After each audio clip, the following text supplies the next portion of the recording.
Presiden Prabowo cukup berhati-hati dibandingkan dengan presiden sebelumnya yang jor-joran dalam konteks bansos misalnya, pembangunan infrastruktur yang kemudian tidak ada dampak multiple effect dalam meningkatkan ekonomi misalnya begitu. Ini lebih hati-hati. Kenapa hati-hati?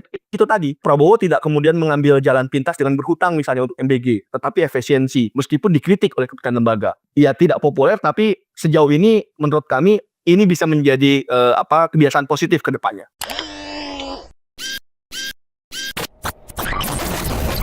Halo sahabat integritas, jumpa lagi di kanal 1 Visi Utama program Buka Kartu. Tema diskusi kita hari ini adalah inkonsistensi kebijakan efisiensi anggaran ya, pemerintahan Prabowo.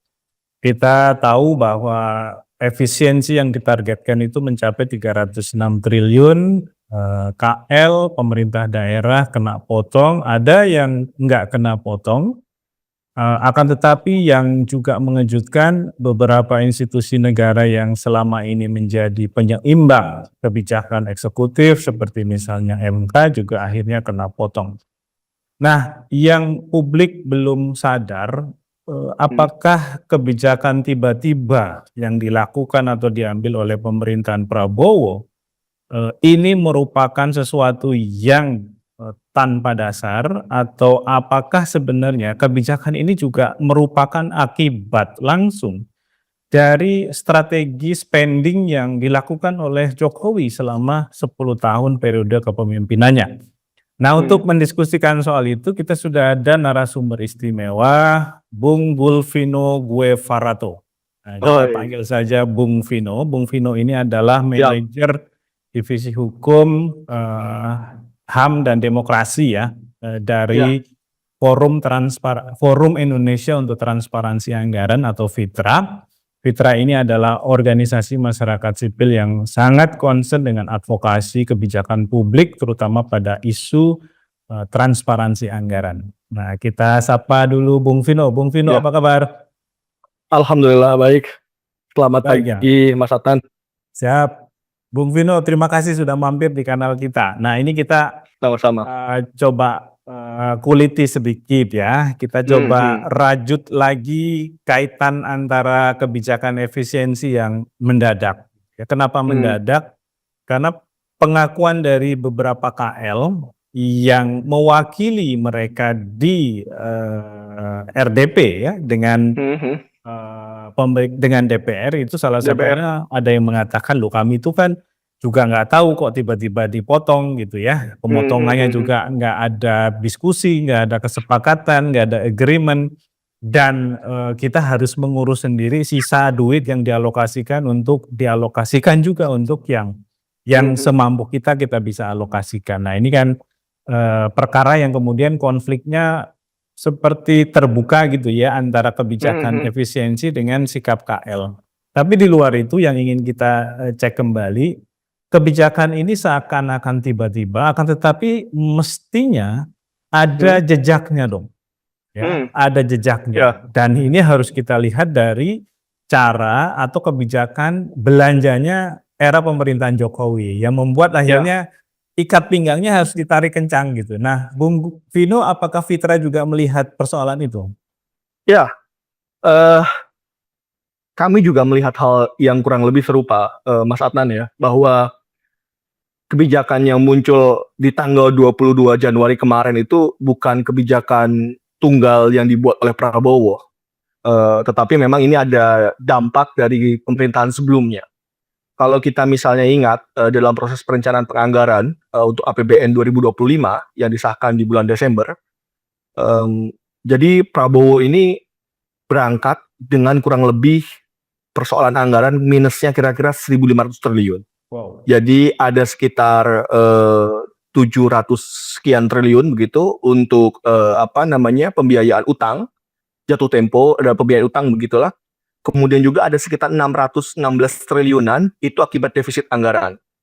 Jadi situasi itu kemudian harus direspon oleh Prabowo Gibran begitu dengan, kalau kita ingat ada kebijakan mau menaikkan PPN dari 11 ke 12%. Tetapi itu rupanya tidak populis gitu kan. Nah, akhirnya kemudian memang betul sekali kebijakan ini dibuat secara mendadak karena dikeluarkan di tanggal 22 Januari melalui Inpres 1 2025, yang mana yang paling mungkin di antara di antara potensi-potensi intensifikasi kita sebutnya itu adalah efisiensi anggaran. Yang paling mungkin untuk dikejar itu adalah anggaran kementerian dan lembaga. Karena kenapa ya? Itu setelah PPN 12% batal ya? PPN 12% ya karena tidak populis ya kan, batal gitu, karena juga ya mengganggu 100 harinya Prabowo otomatis begitu kan, dan itu bergejolak. Kemudian juga ada wacana untuk efisiensi subsidi yang seperti juga tidak mungkin dilakukan di masa-masa dekat ini begitu. Ya yang paling mungkin adalah efisiensi gitu. 22 Januari dikeluarkan Inpres tersebut. 306 triliun dikeluarkan dengan sekitar 256 65 atau ya 256 kalau tidak salah dari Kementerian Lembaga, kemudian 50-an triliun dari TKD ya, transfer keuangan daerah pusat ke daerah begitu. Nah, ini kalau kami melihatnya ya memang Prabowo ini kemarin kalau kami menyimpulkannya ya, ya ia harus berpikir begitu. Gimana caranya? Karena sepertinya ia lebih cenderung berbicara dulu, maksudnya berjanji dulu dengan janji-janji kampanye, tetapi berpikir kemudian. Ini terlihat ya dari konstruksi ia membuat kebijakan efisiensi anggaran ini. Maksudnya gimana? Ya ia berjanji bahwa akan ada makan bergizi gratis begitu, yang anggarannya tadi dari tidak 71 triliun, tetapi meningkat potensinya menjadi 100-an triliun gitu kan. Itu terus kemudian juga ada janji untuk membuat rumah berapa 2 juta atau 3 juta rumah begitu ya, atau ada jutaan rumah yang dibuat begitu. Kemudian juga ada tanggung jawab dari pemerintah sebelumnya untuk bisa menyelesaikan IKN gitu kan. Dan banyak program-program prioritas yang secara kebutuhan anggaran itu tidak sedikit. Kira-kira begitu Mas, situasi yang kemudian itu harus dipilih, jalan yang dipilih adalah efisiensi anggaran. Nah rupanya efisiensi anggaran memunculkan dinamika bukan kepada rakyat secara langsung, tapi di birokrasi yang ujung-ujungnya juga kembali kepada rakyat. Kira-kira begitu Mas? Ya, karena di situ ada isu pelayanan publik ya, yang harus disediakan oleh pemerintah baik pusat maupun daerah. Nah, Bung Vino, menarik tadi bahwa dari kajian Fitra ini bukan kebijakan tiba-tiba meskipun mendadak.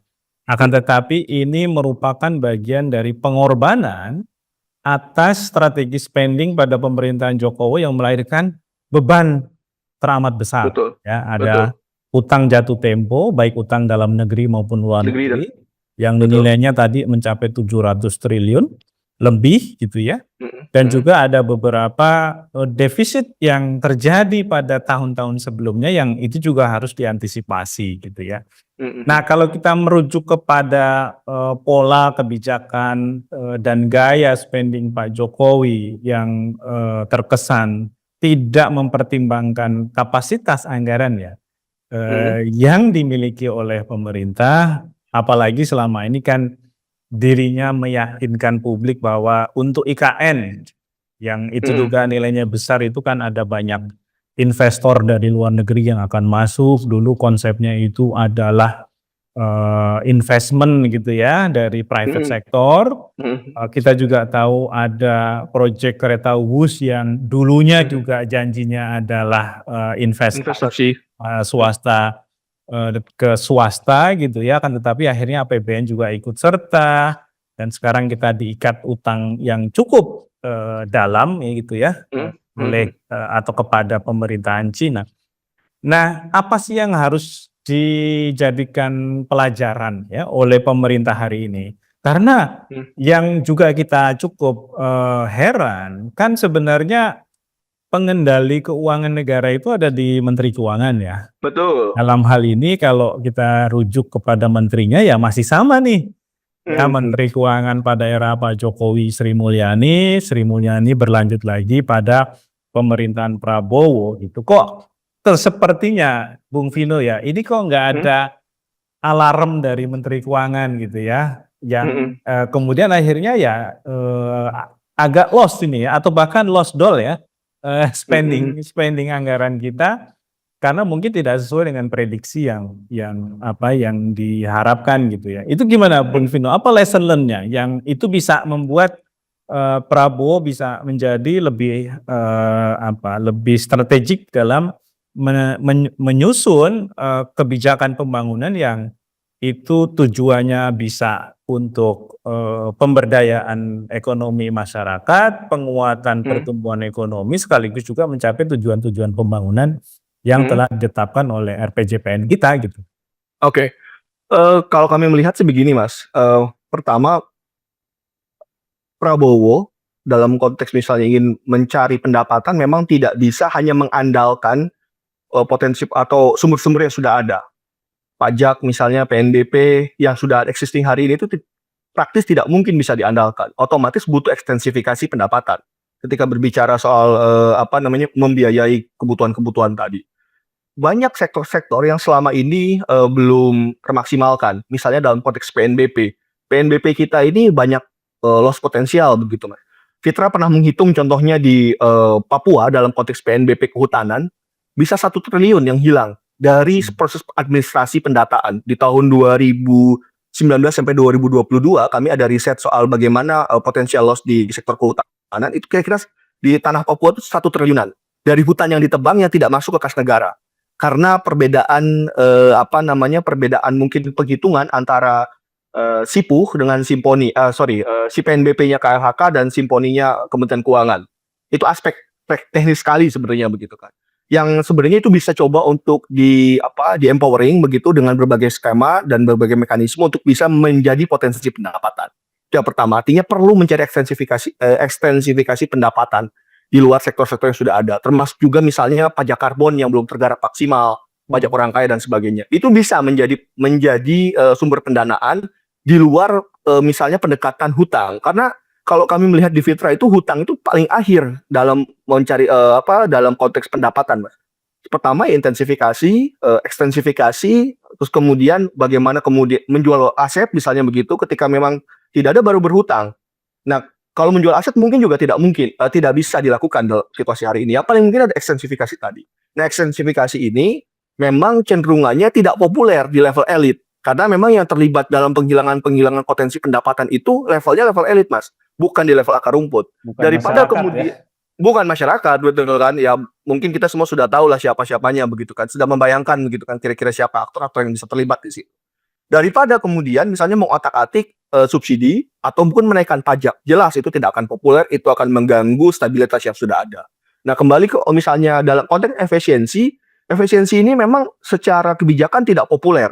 Di level kementerian dan lembaga tidak populer, direspon dengan berbagai macam kebijakan misalnya penghematan yang menurut kami cukup sporadis pendekatannya begitu kan, mematikan lampu. Ya. Tetapi kita membicarakannya memang konteks efisiensi ini bukan jangka pendek, Mas. Tetapi ini bisa menjadi tren positif di dalam perencanaan penganggaran ke depannya. APBN kita ini kan sekitar 3.600-an triliun hari ini.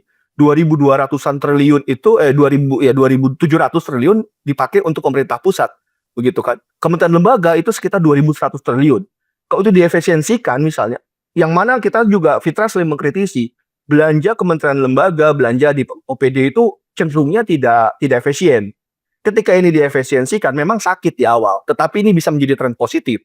Meskipun catatan Fitra dari 16 poinnya diefisiensikan, ada 2 hal setidaknya yang kami kritisi. Seharusnya belanja untuk infrastruktur, belanja untuk bantuan pemerintah itu di take down dari 16 item detail kegiatan. Yang harus difokuskan itu adalah belanja untuk operasional, seminar, perjalanan dinas itu nggak apa-apa. Gitu kira-kira. Artinya kalau misalnya tadi pertanyaannya bagaimana pembelajaran supaya tidak terulang, ya memang sejauh ini ya kalau kami melihat Presiden Prabowo cukup berhati-hati dibandingkan dengan presiden sebelumnya yang jor-joran dalam konteks bansos misalnya, pembangunan infrastruktur yang kemudian tidak ada dampak multiple effect dalam meningkatkan ekonomi misalnya begitu. Ini lebih hati-hati. Kenapa hati-hati? Itu tadi Prabowo tidak kemudian mengambil jalan pintas dengan berhutang misalnya untuk MBG, tetapi efisiensi meskipun dikritik oleh kementerian lembaga. Ya tidak populer, tapi sejauh ini menurut kami ini bisa menjadi kebiasaan positif ke depannya. Begitu kira-kira, Mas. Itu kalau efisiensi sebagai kebijakan tidak diletakkan dalam konteks yang pragmatis ya. Tapi betul. harus dikaitkan dengan perbaikan kelembagaan, perbaikan tata kelola, strategi perencanaan juga yang efektif gitu ya. Sehingga efisiensi ini merupakan outcomes dari sebuah ya tantangan yang dihadapi oleh pemerintah hari ini. Nah, tetapi juga Bung Vino, pemerintahan hari ini ketika mendorong efisiensi, tapi juga beberapa hal dari sisi kebijakannya dianggap tidak efisien gitu ya. Oh iya ya. Nah itu, catatan kritisnya dari Fitra apa saja sih yang, Iya. kita bisa anggap ini sebagai bagian dari isu kontradiksi gitu ya, atas Iya. kebijakan efisiensi, pemerintahan Prabowo? Iya. Beberapa waktu lalu juga kita, sebenarnya tidak dikejutkan ya, tetapi kemudian dibuat miris dengan, bagaimana pengangkatan staf sus misalnya ya, ada beberapa nama, Deddy Kobuzer, Kogoya, atau siapa lagi yang di Kemenhan gitu kan. Bahwa kalau kita cek memang secara, secara anggaran memang tidak begitu besar untuk gaji, staf sus memang ya relatif tidak begitu besar lah dibandingkan dengan total, DIPA-nya Kemenhan yang 166 triliun gitu kan. Tetapi itu adalah, sikap yang menurut saya tidak fair begitu. Ketika kementerian lembaga lainnya sedang efisiensi, sedang berupaya dikurangin habis-habisan anggarannya ya, Kementerian PUPR itu sampai 81 triliun yang dikuranginya begitu. Kemudian, ya meskipun Kemenhan tidak ada pemotongan begitu, tetapi tidak etis kalau saya lihat. Fitra melihatnya secara moralitas dan secara etik itu terlanggar gitu kan. Jadi masih ada rupanya kementerian-kementerian yang tidak peka terhadap situasi seperti ini, atau yang kemudian akan terjadi ke depan, retreat misalnya begitu kan, retreat, kegiatan, mengumpulkan, kepala daerah ya 500 sekian kepala daerah di Hambalang, di mana, di, Magelang kalau tidak salah begitu ya, di Magelang, yang kemudian anggarannya per malam itu 2,7 jutaan kali 8 hari, yang kurang lebih hampir 11-an atau 10-an miliar lah kurang lebihnya, total anggaran yang dibutuhkan dari APBD masing-masing daerah. Secara, kuantitas memang cuma 11 miliar seolah-olah begitu. Tetapi ini bukan soal nilainya Mas, tetapi ini soal, maksudnya bukan soal kuantitasnya, tetapi soal value-nya. Bagaimana pemerintah hari ini sedang mencoba membuat efisiensi itu sebagai new normal begitu kan, dalam perencanaan penganggaran. Artinya apa sih urgensi-urgensi yang dibuat untuk menghabiskan anggaran tadi begitu kan, sekalipun itu dinilai kecil. Ya artinya kalau kami melihat ini masih parsial ya, efisiensi ini masih parsial. Di satu sisi seolah-olah ketat, tapi di sisi lain, masih, bolong begitu kan, dengan pendekatan-pendekatan yang relatif lebih politis begitu kan. Termasuk misalnya kenapa kok efisiensi ini tidak ditekankan kepada, misalnya kepolisian kah, atau yang lebih besar ya, meskipun ternyata ada efisiensinya begitu, atau ke kejaksaan, atau APH lain, atau kemudian ke DPR misalnya begitu. Kenapa kok kementerian-kementerian yang, padat karya begitu seperti PUPR yang ini berdampak kepada masyarakat, kok justru yang menjadi, korbannya misalnya begitu kan, atau kementerian-kementerian yang misalnya sebagai, penyeimbang, eksekutif legislatif misalnya, kenapa kok itu yang juga disasar? Itu sih kira-kira gambaran, kontradiksi atau ketidakkonsistenan di dalam, menjalankan kebijakan efisiensi ini. Iya, padahal publik itu, melihatnya kalau DPR nggak bekerja malah masyarakat happy ya, karena tidak ada kebijakan kontroversial ya, yang Iya dikeluarkan iya. oleh DPR ya. Jadi Iya kalau iya. nggak ada duitnya mereka nggak kerja malah kan bagus gitu ya. Itu kata-kata, sarkas ya yang Iya dikeluarkan iya. oleh netizen ya, dalam melihat Iya. situasi hari ini. Oke Bung Vino, Mhm. sepertinya insight-nya sudah sangat, tajam ya dan sudah menjawab, berbagai hal yang, kita coba, urai ya dari, kebijakan efisiensi, hari ini. Catatan Bung Vino tadi yang sangat penting adalah bahwa kebijakan efisiensi harus diletakkan dalam kerangka perbaikan yang lebih luas ya, perbaikan kelembagaan, kerangka jangka panjang, dari Mhm. strategi kebijakan efisiensi yang mana ini akan membuat juga, pemerintahan yang boros lama-lama akan bisa ditangani dengan baik, dikelola dengan Mhm. lebih baik. Kita tidak pengen melihat juga setiap akhir tahun itu, hotel-hotel penuh Iya gitu iya. ya, hanya Iya iya. untuk memenuhi Gerak. kegiatan-kegiatan yang sebenarnya untuk mengejar ya output Sarapan. saja gitu ya Mhm. atau serapan. Bung Vino terima kasih untuk catatan, Siap. insight-nya. Kita akan ketemu lagi di lain waktu. Demikian sahabat Siap. integritas diskusi kita dengan Gulvino Guevarato, manajer hukum, demokrasi dan HAM dari, Fitra. Kita jumpa lagi di lain waktu, semoga bermanfaat. Salam.